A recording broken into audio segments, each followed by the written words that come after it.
Last session பார்த்தீங்கன்னா work done பற்றி என்னென்னு பார்த்தோம். இப்போ நெக்ஸ்ட்டு இந்த வீடியோவில் what is energy, what are the types of mechanical energy அப்படின்னு பார்க்கலாம். ஃபஸ்ட்டு எனர்ஜினா என்னென்னு சொல்லி இதுக்கு முன்னாடி வீடியோவிலே பார்த்துருந்தோம். என்னென்னு பார்த்தீங்கன்னா எனர்ஜிங்கிறது எபிலிட்டி டு டூ ஒர்க் இல்லையா. ஒரு பொருளில் இல்லை ஒரு சிஸ்டத்தில் எனர்ஜி இருக்குன்னா என்ன சார் மீனிங்னாக்கா, அந்த சிஸ்டத்தால் இல்லை அந்த ஒரு ஹியூமன் பீயிங்கால் என்ன செய்ய முடியும், ஒரு ஒர்க்கை செய்ய முடியும் அப்படின்னு அர்த்தம். ஓகேவா. ஃபார் எக்ஸாம்பிள் நீங்கள் ஒரு மோட்டார் இருக்குதுன்னு வச்சுக்கோங்க. இல்லைனாக்கா ஒரு மோட்டார் என்ன செய்யும், அதாவது ஆழத்தில் இருக்கிற தண்ணீரை மேலே கொண்டு வந்து வெளியில் விடும். அதுவே ஒரு என்ஜின் இருக்குதுன்னு வச்சுக்கோங்க. இதுலேயே நிறைய டைப் ஆஃப் என்ஜின் இருக்குது இல்லையா. சப்போஸ் ஒரு பெட்ரோல் என்ஜின் இருக்குனாக்கா இட் ரன்ஸ் மோட்டார் இல்லையா. இது என்ன செய்யணுனாக்கா ஒரு எந்திரத்தை வேகமாக இயக்கும். அது வந்து ஒரு இடத்துலேருந்து இன்னொரு இடத்துக்கு நம்மளை கொண்டு போகும். அப்போ எனர்ஜிங்கிறது எந்த அளவுக்கு அதோட எபிலிட்டி இருக்குது ஒர்க் பண்ணுறதுக்கு அப்படின்றதுக்கு பேர் தான் எனர்ஜி அப்படின்னு சொல்கிறோம். ரைட். இங்கே என்ன இருக்குதுன்னு பாருங்கள், ஒர்க் எனர்ஜி அண்ட் பவர். இந்த லெசனில் ஏற்கனவே இன்ட்ரொடக்ஷன் பார்த்தோம். வாட் இஸ் ஒர்க் டன் அப்படின்னு பார்த்துருந்தோம். அதுக்கான ஈக்குவேஷன்ஸ்லாம் எழுதணும். நெக்ஸ்ட்டு வாட் இஸ் எனர்ஜி அப்படின்னு பார்க்க போகிறோம். ஒர்க்கும் எனர்ஜியும் கிட்டத்தட்ட சேமாக இருக்கும். ஒரு சில இடத்துல பார்த்தீங்கன்னாக்கா ரெண்டுத்தையும் சேம் சொல்லுவோம், சில இடத்துல தனித்தனியாக ஈக்குவேஷன் டெரைவ் பண்ணுவோம். ஓகேவா. இங்கே வாட் இஸ் எனர்ஜி அப்படின்னு கேட்டிங்கனாக்கா, energy is defined as capacity to do work. ஓகேவா. அதாவது வேலை செய்யும் திறன், அதுதான் வந்து ஆற்றல் அப்படின்னு சொல்கிறோம். ரைட்டா. நெக்ஸ்ட் வந்து பார்த்திங்கன்னா in another words work done is manifestation of energy அப்படின்றாங்க. ஓகேவா. Next the total energy remains same in any process irrespective of whatever internal energy changes maybe takes place. அதாவது இப்போ ஒரு சிஸ்டம் இருக்குன்னு வச்சுக்கோங்களேன். அதாவது ஒரு சிஸ்டம்னா என்ன சொல்கிறது, ஒரு சிஸ்டத்தில் இன்டர்னல் எனர்ஜி எப்படி மாறுதோ மாறலையோ அதை பற்றி கவலை இல்லை. அந்த சிஸ்டத்தோடைய டோட்டல் எனர்ஜிங்கிறது சேமாக இருக்கும். ஓகேவா.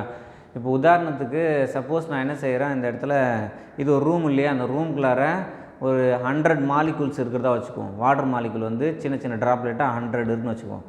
அப்போ என்ன ஆகுதுன்னு பார்த்தீங்கன்னா, வாட்டர் மாலிகுல்ஸ் வந்து ஒரு வேளை ஒரு 10 வெளியில் போகுதுன்னா, வெளியிலேருந்து என்ன செய்யும், வேறு ஒரு 10 other molecules, carbon dioxide molecule 10 வந்து உள்ளார வர்றதுக்கு வாய்ப்பு இருக்குது. அப்போ டோட்டல் நம்பர் ஆஃப் ஆட்டம்ஸ் இல்லை total number of molecules present in this room is same. ஓகேவா. அப்போ 100 இருந்துச்சுன்னா 100 தான் இருக்கும். வேறு ஒன்று வந்து அந்த இடத்துல ரீப்ளேஸ் பண்ணிவிடும். கிட்டத்தட்ட அதே கணக்கு தான் இங்கேயும். இங்கே என்னென்னு பார்த்தீங்கன்னாக்கா, ஒரு சிஸ்டத்தோடைய டோட்டல் எனர்ஜி 100 ஜூல்னு வச்சுக்கோங்களேன்.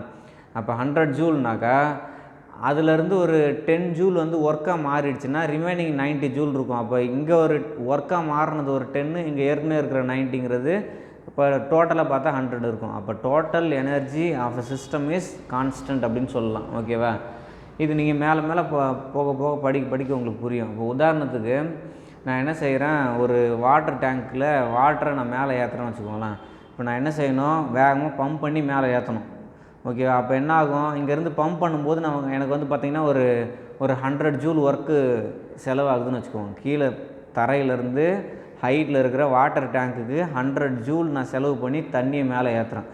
ஏற்றிட்டு இப்போ நான் இங்கே இருக்கும்போது பார்த்தீங்கன்னாக்கா 100 ஜூல் எனக்கு செலவாகிடுச்சு. ஆனால் அது மேலே போயிட்டு ஒன்றுமே இல்லை, அமைதியாக இருக்க போகுது. திரும்ப அந்த வாட்டரை நீங்கள் டேப் வழியாக திறக்கும்போது மேலேருந்து தண்ணி அப்படியே கீழே வந்துடும். அப்போ அங்கேருந்து நீங்கள் யூஸ் பண்ண அந்த 100 ஜூல் ஒர்க்கு என்ன ஆகிடுது, திரும்பவும் கீழே வந்துடுது, அது திரும்ப செலவாகுது. அப்போ நம்ம எந்த விதமான ஒர்க்கும் பண்ணாமலே மேலேருந்து கீழே வருது. இங்கே இருந்தது பார்த்தீங்கன்னாக்கா கைனெட்டிக் எனர்ஜிங்கிறது மேலே போயிட்டு பொட்டன்ஷியல் எனர்ஜி ஆகிடும். பொட்டன்ஷியல் எனர்ஜி திரும்ப என்னவாகிடும், கைனெட்டிக் எனர்ஜியாக மாதிரி திரும்ப கீழே வந்துடும். அப்போ டோட்டல் சேம் தான். இப்போ நீங்கள் செலவு பண்ண எனர்ஜி மேலே போச்சு, செலவு பண்ணது கீழே வந்துடுச்சு. ஓகேவா. அதே தான். அப்போ total energy of system is constant irrespective of its internal energy changes. உள்ளார் அதாவது அக ஆற்றல் அப்படின்னு சொல்லுவாங்க. ஓகேவா. அந்த உள்ளே இருக்கிற அந்த ஆற்றல் மாறினாலும் மாறாமல் போனாலும் டோட்டல் எனர்ஜி இஸ் கான்ஸ்டன்ட் அப்படின்றாங்க. அப்போ பாருங்கள், total energy remains the same in any process irrespective of whatever internal energy changes may takes place. எந்த மாதிரியான சேஞ்சஸ் டேக்ஸ் பிளேஸ் ஆனாலும் உங்களுக்கு கான்ஸ்டன்ட் தான் அப்படின்றாங்க. This means that energy disappear in one form reappears in another form. அப்போ ஒரு ஃபார்மில் இப்போ ஏற்கனவே நான் சொன்னது தான், இந்த இடத்துல கைனெட்டிக் எனர்ஜி வந்து பொட்டன்ஷியல் எனர்ஜியாக மாறிச்சு. அப்போ பொட்டன்ஷியல் எனர்ஜி திரும்ப என்னவாகிடும், கைனெட்டிக் எனர்ஜியாக மாறிடும். ஒரு ஃபார்மில் இருக்கிற எனர்ஜி மாறுச்சுன்னா அது அனதர் ஃபார்முக்கு மாறிடும். இப்போ இன்னொரு உதாரணம் சொல்லலாம். ஃபார் எக்ஸாம்பிள் உங்களுக்கு லைட்டு இங்கே வந்து க்ளோ ஆகுது இல்லையா, அங்கே வந்து என்ன இருக்குது, எலக்ட்ரிக்கல் எனர்ஜி இருக்குது. அந்த எலக்ட்ரிக்கல் எனர்ஜி என்னவாகுது, இந்த பல்புக்கு வந்த உடனே லைட் எனர்ஜியாக மாறிடுது. அப்போ அங்கே electrical energy is converted into equivalent amount of light energy. ஓகேவா? அதே மாதிரி நீங்கள் ஒரு மோட்டார் ரன் ஆகுதுன்னா அங்கே என்ன ஆகும், electrical energy is converted into equivalent amount of mechanical energy அது மாற்றும். ஓகேவா? ஒவ்வொன்றுத்துலேயும் ஈக்குவலாக தான் இருக்கும் அப்படின்னு சொல்கிறாங்க. This means that energy disappear in one form, reappear in the another form. This is known as law of conservation of energy. இதுதான் ஆற்றல் அழிவின்மை விதி அப்படின்னு சொல்கிறாங்க. law of conservation of energy. Next SI unit of energy உங்களுக்கு தெரியும். ஒன்று நீங்கள் Newton மீட்டர்னு எழுதலாம் அல்லது ஜூல் அப்படின்னு எழுதலாம். நெக்ஸ்ட் வந்து பார்த்தீங்கன்னா டைமென்ஷன் mL²T⁻⁻2 அப்படிங்கிறது dimension. What is energy, define energy அப்படின்னு கேட்டாங்கனாக்கா நீங்கள் இதெல்லாம் எழுதலாம். ஓகேவா? நெக்ஸ்ட் வந்து பார்த்திங்கன்னா இந்த லெசனில் பொறுத்த வரைக்கும் நம்ம மெக்கானிக்கல் எனர்ஜி பற்றி தான் மோஸ்ட்லி படிக்க போகிறோம். அதை நம்ம கிளாஸிஃபை பண்ணுறோம், 2 டைப்ஸாக கிளாஸிஃபை பண்ணுறோம். அதாவது கைனெட்டிக் எனர்ஜின்னு ஒன்று, பொட்டன்ஷியல் எனர்ஜின்னு ஒன்று. வாட் இஸ் கைனெட்டிக் எனர்ஜி அப்படின்னு கேட்டிங்கனாக்கா, kinetic எனர்ஜினாக்கா an object is moving in a particular direction, இல்லை an object is moving, move ஆகும்போது இருக்கிற எனர்ஜி பேர் தான் என்னது, இல்லை மோஷனில் இருக்கும்போது இருக்கிற எனர்ஜி பேர் தான் என்னது, kinetic energy. Energy possessed by a body due to its motion, இயக்கத்தினால வரக்கூடிய அந்த எனர்ஜிக்கு பேர் கைனெட்டிக் எனர்ஜி. பொட்டன்ஷியல் எனர்ஜினா என்ன sir, energy possessed by a body by virtue of its position, அதோடைய இருப்பிடத்தை பொறுத்தது. இப்போ உதாரணத்துக்கு தரையில் ஒரு பொருள் கிடக்குதுனாக்கா அதோடைய பொட்டன்ஷியல் எனர்ஜி 0.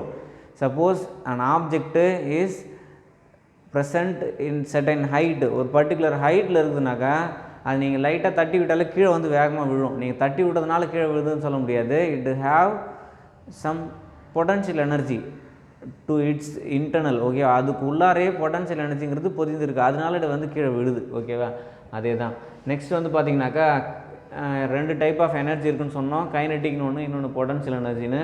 இப்போ வாட் இஸ் கைனெட்டிக் எனர்ஜி அப்படின்னு பார்க்கணும். ஓகேவா? கைனெட்டிக் எனர்ஜினாலே நம்ம என்ன சொல்லுவோம்னாக்கா ½mv² அப்படின்னு சொல்லுவோம். இது நீங்கள் எப்படி வருதுன்னு நம்ம அப்புறம் பார்க்கலாம். இதுதான் கைனெட்டிக் எனர்ஜின்னு சொல்லுவோம். இந்த ஹாஃப்ங்கிறது ஒரு நம்பர் விட்டுருங்க. அப்போ kinetic energy depends only mass and velocity of object. அப்போ mv². ஓகேவா? இது ஒரு டிஃப்ரெண்ட் டைப்ஸ் ஆஃப் மோஷன் இருக்குது. ஒரு டைப் ஆஃப் மோஷனுக்கு ஒரு மாதிரியான ஈக்குவேஷன்ஸ் கிடைக்கும். இப்போ இது ஜென்ரலாக ஒரு லீனியர் மோஷன். ஓகேவா?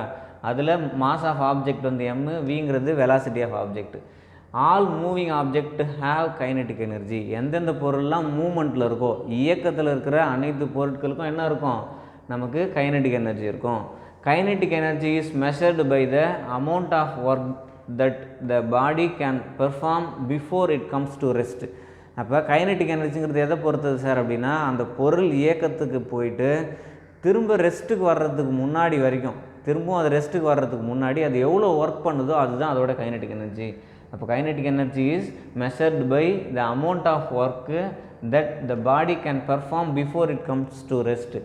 இது வந்து அதாவது என்ன சொல்கிறது, ஓய்வு நிலைக்கு வர்றதுக்கு முன்னாடி எவ்வளோ வேலை செஞ்சதோ அதுதான் அதோடைய kinetic energy. Next the amount of work done by a moving body depends on both mass and magnitude of its velocity. இல்லையா? Mass and magnitude of its velocity அப்படின்னு சொல்கிறாங்க. நெக்ஸ்ட்டு தான் நான் ஏற்கனவே சொன்னது தான் கைனெட்டிக் எனர்ஜிங்கிறது இது ரெண்டுத்து மட்டும்தான் பொறுத்தது. A body which is not in motion does not have kinetic energy. ஒரு பொருள் வந்து ரெஸ்ட்லேயே இருக்குனாக்கா it does not have any kinetic energy. சரி, ஓகே சார், இப்போ ஒரு பீக்கர் எடுத்துருக்கோம், இல்லைனா ஒரு கண்டெய்னர் எடுத்துருக்கோன்னு வச்சுக்கோங்களேன். அந்த கண்டெய்னரை நான் ஹீட் பண்ணுறேன். ஹீட் பண்ணும்போது அந்த கண்டெய்னர் மூவ் ஆகவே இல்லை. ஓகேவா? அப்போ மூவ் ஆகாத போது அதுக்குள்ளார இருக்கிற ஹீட் பண்ணும்போது உள்ளே இருக்கிற ஆட்டம்ஸ் மாலிகூல்ஸ்லாம் எக்ஸ்பேண்ட் ஆகும். அப்போ உள்ளே இருக்கிற எனர்ஜி வந்து பார்த்திங்கன்னா எனர்ஜி வந்து இன்க்ரீஸ் ஆகும். ஓகேவா? அப்போ இந்த மாதிரி கேஸில் என்ன சார், கைனெட்டிக் எனர்ஜி இன்க்ரீஸ் ஆகிருக்கா இல்லையா சார் அப்படின்னு கேட்டால் அங்கேயும் கைனெட்டிக் எனர்ஜி இன்க்ரீஸ் ஆகலை. Whole body moving in a particular டேரக்ஷன்னாக்கா its kinetic energy is increase அப்படின்னு சொல்லலாம். அதுவே உள்ளே இருக்கிற அந்த மாலிகூல்ஸ் மட்டும் மூவ் ஆகுது, வேகமாக நகருது, ஏற்கனவே ஸ்லோவாக இருந்து வேகமாக நகருதுனாக்கா its internal energy is changed. Heat பண்ணாக்கா அந்த பாடியோடைய இன்டர்னல் எனர்ஜி மட்டும்தான் சேஞ்ச் ஆகும். Its kinetic energy does not change அப்படின்னு எடுத்துக்கணும். ஓகேவா? ரைட். அப்போ இந்த வீடியோவில் நம்ம என்ன பார்த்துருக்கோம், what is energy, what are the types of mechanical energy, next kinetic எனர்ஜியோடைய டெஃபினிஷன்னா என்னன்னு பார்த்துருக்கோம். நெக்ஸ்ட் வீடியோவில் நம்ம வாட் இஸ் பொட்டன்ஷியல் எனர்ஜி அப்படின்னு பார்க்கலாம். Okay, thank you.